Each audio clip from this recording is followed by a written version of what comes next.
Hello everyone, how are you बेटा। I hope आप सब अच्छे होंगे। मैं भी बहुत अच्छी हूँ। Welcome to my channel KR vision classes. In the last two videos of the chapter light, reflection and refraction, we have discussed some basic concept of the light chapter and reflection of light, laws of reflection of light, also the properties of the plane mirror. Plane mirror में जो image formation होती है उसकी क्या क्या और कैसे properties है, ये सारी बातें हमने डिस्कस की थी। In this video, we will discuss the further more topic about the plane mirror. Plane mirror के बारे में या उसकी इमेज फॉर्मेशन के बारे में कुछ इंपॉर्टेंट कंसेप्ट पढ़ेंगे इस वीडियो के अंदर, और ये देखेंगे कि कितनी नंबर ऑफ इमेज या कितनी इमेजेस प्लेन मिरर में बनती है जब हम दो प्लेन मिरर को एक दूसरे के साथ यानी कुछ एंगल पे इंक्लाइन करते हैं। So are you ready? I am also ready. So let us start the topic. Number of image formed by the plane mirrors. So the chapter name is light. Number of image formed by two plane mirrors. दो plane mirrors के बाद अगर हम उनको कुछ भी angle पे incline करते हैं तो कितनी नंबर ऑफ इमेज बनती है, आपको ये कैलकुलेट करना है। देखिए, जब हम दो प्लेन मिरर को किसी ना किसी एंगल पे इंक्लाइन करते हैं, मान लीजिए वो एंगल थीटा है हमारे पास कि दो प्लेन मिरर के बीच में कुछ भी एंगल है। जैसे मैंने यहाँ पे एक प्लेन मिरर लगाया, दूसरा प्लेन मिरर ऐसे लगाया मैंने, किसी भी एंगल पे कर सकते हो, उनके बीच का एंगल कितना है बेटा, थीटा। तो उसमें नंबर ऑफ इमेज निकालने के लिए सबसे पहले हमें क्या करना पड़ेगा, हमें एक वैल्यू कैलकुलेट करनी पड़ेगी। First we have to find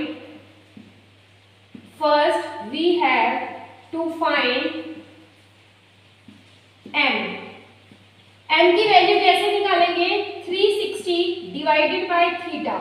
m की वैल्यू निकालने के लिए जो भी आपके पास, नॉर्मली हमें पता है कि किसी भी सर्कल में ये पूरा एंगल कितने डिग्री का होता है, 360 का, और उसका कुछ पार्ट हमें थीटा दे रखा है या थीटा हमें गिवन होगा, ठीक है।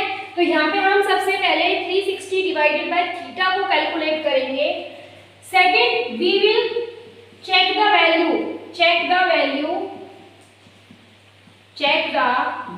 ऑफ m की वैल्यू को चेक करेंगे, either it is even or it is odd, या तो वो वैल्यू इवन होगी या वो वैल्यू ओड होगी। सो आई होप ये चीज समझ में आ रही होगी आपको, ठीक है। इवन और ओड का कॉन्सेप्ट भी बहुत इंपॉर्टेंट है। इसके लिए मैं आपको पहले छोटा सा न्यूमेरिकल हिंट के तौर पे कराती हूँ, ठीक है बेटा। So let us see an example. हम एक एग्जांपल को देखते हैं, ठीक है। मान लीजिए दो मिरर के बीच का एंगल 90 डिग्री है। Suppose the angle between two plane mirrors is 90 degree. So theta की वैल्यू 90 डिग्री हुई, तो हमें सबसे पहले m की वैल्यू को कैलकुलेट करना है। तो निकालेंगे हम m की value, 360 divided bye 90, it should be 4। सो 4 एक इवन नंबर है। ऐसे ही कभी कोई एंगल कुछ और दिया होगा तो ऑड नंबर का केस भी आपके पास आ सकता है, ठीक है बेटा। सो ऑड नंबर का केस, इवन के केस में अगर आपके पास m की वैल्यू इवन है तो total number of image formation होगी m-1। इट मींस n की value in this particular case whenever the angle between two plane mirror is 90 degree और the plane mirrors are perpendicular to each other, then number of image formation will be 3. I will demonstrate these number of image formation whenever the angle between two plane mirrors will be changed. ठीक है, आपको इसी video में एक activity मिलेगी छोटी सी, जिसके अंदर अगर हम दो प्लेन मिरर के बीच के एंगल को चेंज करें तो number of image formation change हो जाती है।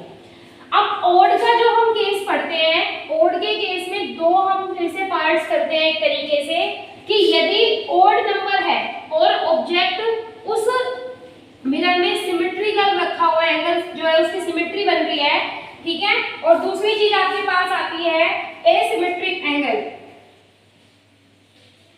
एसिमेट्रिक या सिमेट्रिक पोजीशन। जैसे इस केस में देखो, अगर ये इसके बिल्कुल सिमेट्रिक है, यानी कि सेंटर पॉइंट में है, ठीक है, सिमेट्रिकल रखा हुआ है एक तरीके से, तो number of image formation symmetrical के केस में होगी n is equal to m-1 और n is equal to m asymmetrical case में होगी। ठीक है, मैं इसके कुछ एग्जांपल, कुछ क्वेश्चंस आपको कराऊंगी, वो क्वेश्चंस ध्यान से आपको करने हैं। तो अभी ये कंसेप्ट जानना बहुत जरूरी है। कंपटीशन एग्जाम्स हो, ओलंपियाड हो, एनटीएससी हो, या कोई भी आपके एग्जाम्स हो रहे हैं, उनमें एमसीक्यूज में बहुत सारे क्वेश्चन प्लेन मिरर से इस तरीके से पूछे जाते हैं कि यदि हम कोई और एक ऑब्जेक्ट को रख दें यहाँ पे 90 के केस में, तो उसकी एक इमेज यहाँ बनेगी, एक इमेज इस प्लेन मिरर के इस साइड बनेगी और एक इनके बीच के इस हिस्से में बनती है। ठीक है, तो इस तरीके से नंबर ऑफ इमेज फॉर्मेशन जो होगी वो कैसे बनती है, कैसे हम उसको कैलकुलेट कर सकते हैं, ये पूरा कॉन्सेप्ट आपको आना चाहिए। ठीक है, तो आप इसका स्क्रीनशॉट ले सकते हैं ताकि हम आगे कुछ क्वेश्चंस भी करें। ठीक है बेटा, चलिए पहले इसका स्क्रीनशॉट ले लीजिए।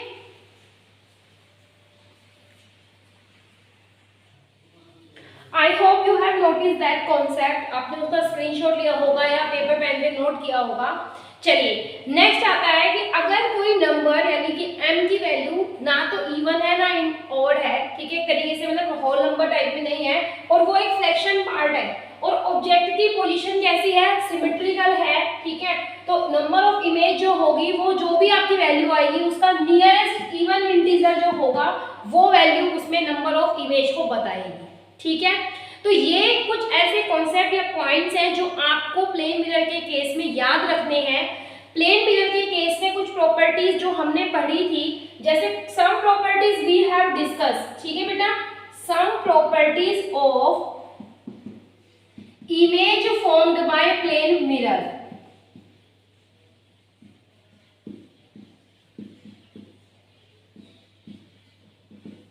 We have discussed in the previous video, but मैं इनको रिकॉल करा देती हूँ। जैसे इमेज जो बनती है प्लेन मिरर में वर्चुअल एंड इरेक्ट बनती है। ठीक है, वर्चुअल और इरेक्ट होती है। उसके अलावा लेटरली इन्वर्टेड इमेज बनती है। इसके लिए आपको स्क्रीन पर लेटरली इन्वर्टेड का मतलब आपके ऑब्जेक्ट का राइट साइड इमेज का लेफ्ट साइड हो जाता है। ठीक है, laterally inverted. Laterally inverted property आप अपनी स्क्रीन पर, आपको आपकी वीडियो में स्क्रीन पर दिख रही होगी लेटरली इन्वर्टेड में, कि एक प्लेन मिरर में एक वर्ड लिखा हुआ है, ठीक है, और वो वर्ड की इमेज फॉर्मेशन कैसे हो रही है। फॉर एग्जाम्पल मैं अगर आर लिख रही हूं तो वो आर ऐसे शो हो रहा होगा आपको। ठीक है, तो इसे हम बोलते हैं लेटरली इन्वर्टेड। उसके अलावा डिस्टेंस ऑफ ऑब्जेक्ट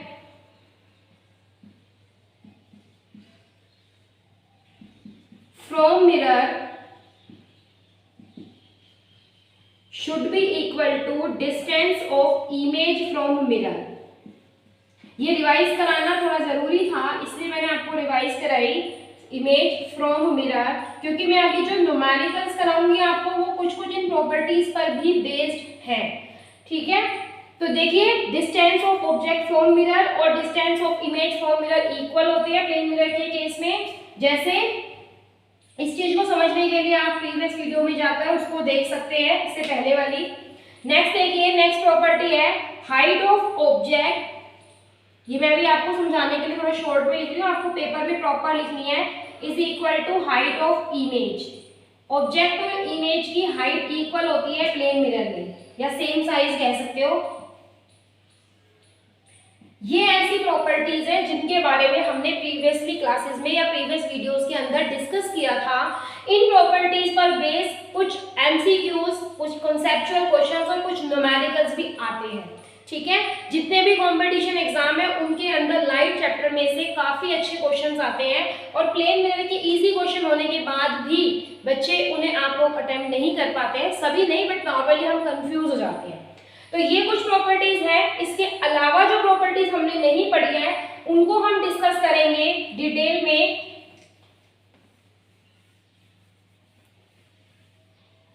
ठीक है, तो आई होप आपको समझ में आया होगा। सो let us discuss these properties.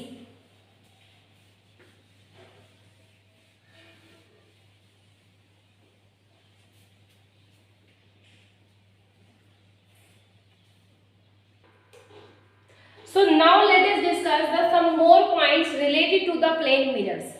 जैसे पहला पॉइंट कहता है कि the minimum size of mirror required for a person to see is the full image is the half of the height of the person. क्या मतलब है बेटा इस प्रॉपर्टी का?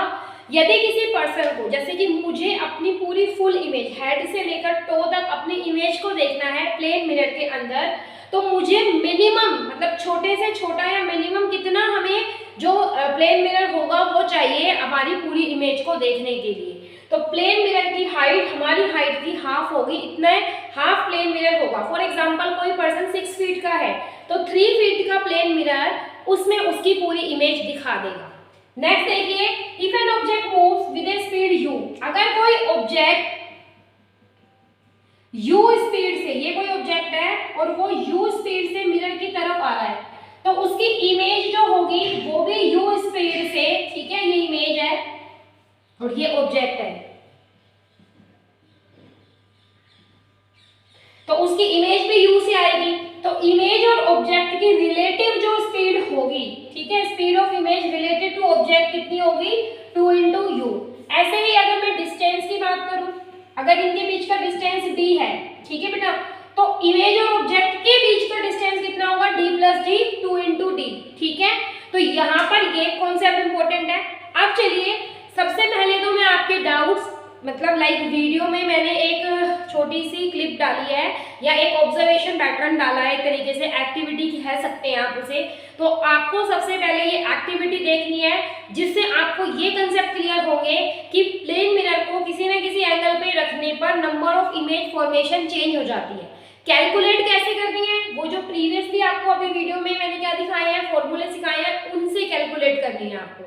सो पहले हम अपनी वीडियो देखेंगे, फिर हम कुछ न्यूमेरिकल्स करेंगे। तो आई होप आपको वीडियो में भी अच्छे से समझ में आ जाएगा।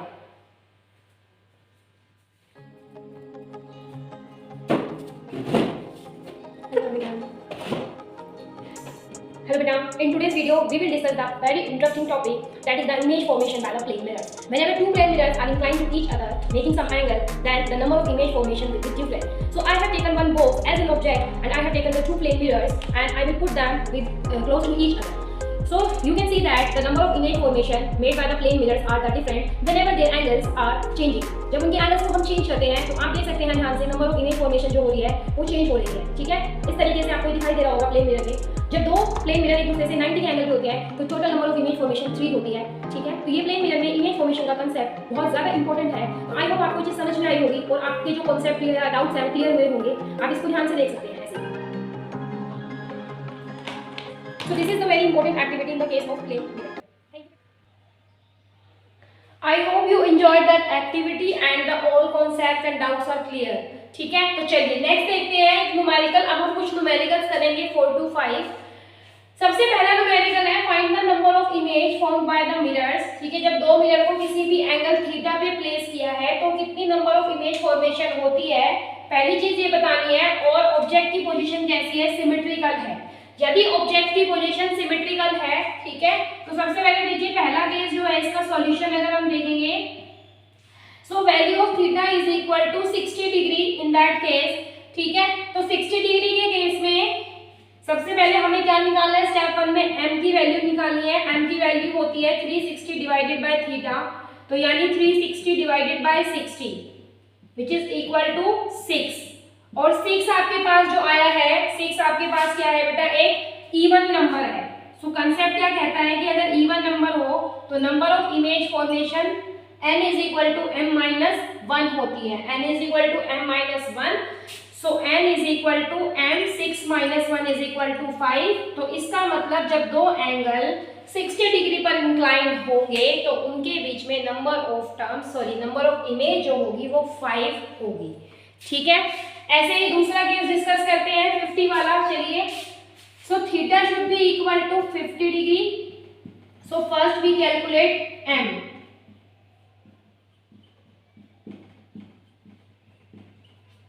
सो थीटा की वैल्यू m की वैल्यू आपके पास आती है, so m should be equal to 36 divided by 5। अगर हम इसको फ्रैक्शन में करेंगे it should give the answer 7.2। अभी मैंने आपको एक थर्ड रूल बताया था कि अगर फ्रैक्शन में हो m की वैल्यू ना तो इवन इंटीजर है ना ओड है, अगर वो m की वैल्यू फ्रैक्शन में है तो उसमें नंबर ऑफ इमेज क्या होगी, उस जो वैल्यू आई है उससे नियरेस्ट जो भी इवन नंबर है, तो number of image in this case is equal to nearest even integer.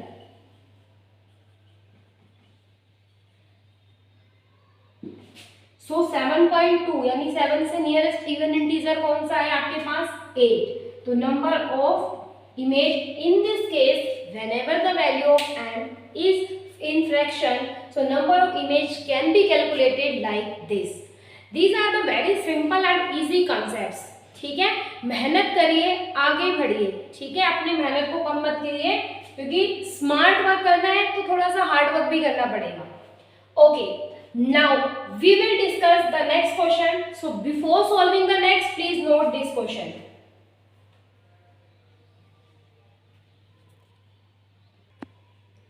Now you can see the next question on your screen with some multiple choices.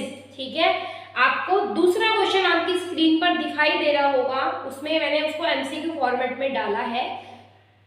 तो देखिए उसमें कह रहा है कि अगर दो प्लेन मिरर एक दूसरे के परपेंडिकुलर हैं तो कितनी नंबर ऑफ इमेज बनेगी। ये कंसेप्ट मैं आपको डायरेक्टली भी पढ़ा चुकी हूं, अभी अभी हमने क्वेश्चन किया था। तो नंबर ऑफ इमेज कितनी होगी, ऑप्शंस दे रखे हैं, बट हम एक पैटर्न से इसको सॉल्व करते हैं। 360, थीटा की वैल्यू आपको 90 डिग्री दे रखी है, 360 अपॉन 90, तो m की वैल्यू 4 फिर से एक इवन नंबर है, तो इवन के केस में नंबर ऑफ इमेज कितनी हो जाती है, m-1 दैट इज 3। ठीक है, तो ऐसे कुछ क्वेश्चन है। अब आई थिंक आपको ये डिफिकल्ट नहीं लग रहे होंगे ना, so you got that point. Now next question is showing on your screen also. अगला क्वेश्चन ध्यान से पढ़िए आप अपनी स्क्रीन पर।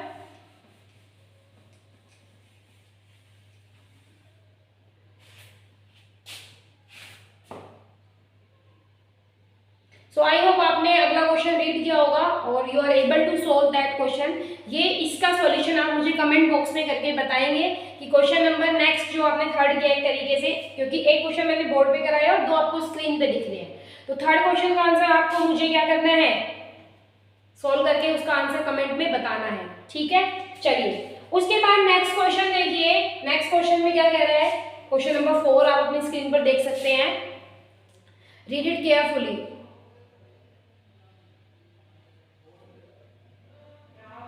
सो आई होप आपने क्वेश्चन अच्छे से पढ़ा होगा।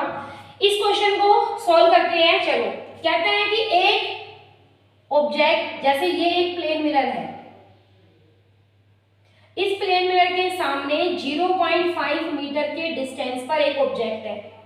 ये कोई ऑब्जेक्ट है, ठीक है, मैंने लिख दिया ऑब्जेक्ट। तो वो कह रहा है कि आपको क्या ढूंढना है, डिस्टेंस बिटवीन ऑब्जेक्ट और इमेज निकालना है आपको।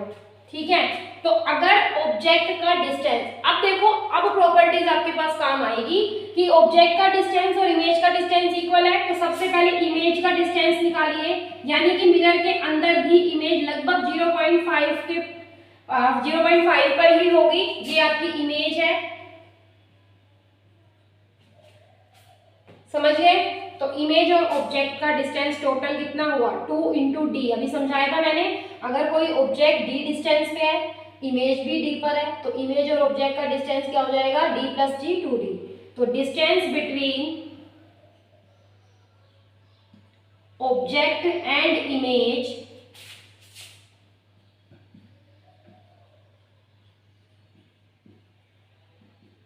will be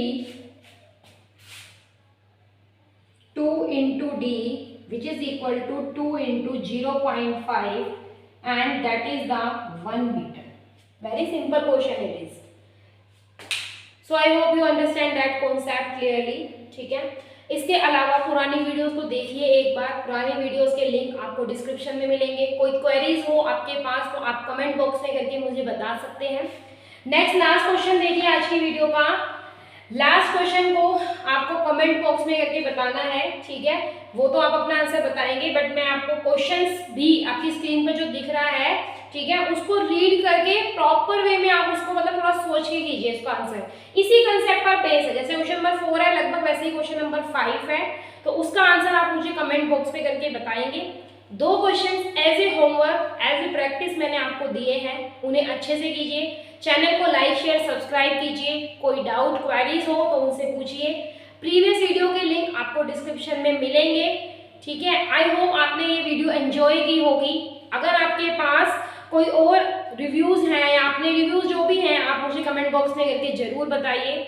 आगे ही मिलते हैं बेटा और अच्छी वीडियो के साथ। Thank you, have a nice day.